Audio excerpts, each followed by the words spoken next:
solutions pratiques, concrètes sur le plan économique, social, technologique qui peuvent améliorer la donne du développement. Voilà, tout simplement. Quel sera le sens, et sans en révéler forcément le contenu, de votre intervention?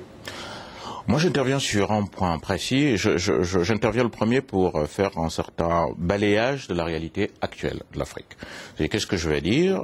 Voilà, sur le plan économique, on dira qu'il y a deux options. Il y a cette option un peu pessimiste qui fait de l'Afrique un espace qui pèse 1% du commerce mondial, un espace où les grandes endémies, le manque d'infrastructures, continuent à sévir, un espace où la corruption, l'incapacité presque structurelle et pour certains presque génétique à pouvoir sortir du sous-développement devient une source d'inquiétude permanente pour l'ensemble de nos partenaires.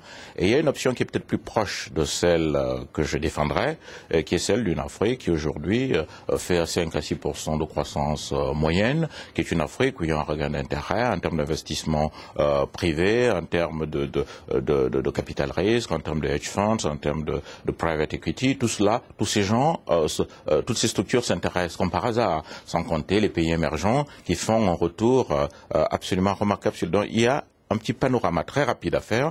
Après, on précisera un peu quel est le développement pour nous. Je dirais même peut-être pas développement, mais plutôt progrès. Dans la capacité à générer dans ces économies une croissance suffisante pour que de façon structurelle, cette croissance elle-même soit déjà porteuse de développement. Et puis en aval, bien sûr, il y a tout ce qui est répartition de cette croissance en matière d'infrastructure, en matière de capacité à faire perdurer ce processus de croissance. Et puis on finira aussi par les institutions panafricaines. Dans quelle mesure les institutions telles qu'elles sont conçues aujourd'hui peuvent favoriser toute cette mise en place. Donc on a ce gouvernement d'Union africaine, on en a déjà parlé. Moi, mon avis est très simple, et c'est ce que je veux dire. Je pense qu'un exécutif gouvernemental supranational est toujours un atout. Aujourd'hui, il sera peut-être très difficile de mettre en place un gouvernement comme il a été prévu, mais il est évident qu'il y a des secteurs comme l'éducation, la santé, l'économie, la défense, donc en termes d'arbitrage de conflits et puis éventuellement de force d'interposition, tous ces secteurs méritent que l'Afrique parle d'une seule voix. C'est un peu le sens très général de mon intervention. Voilà.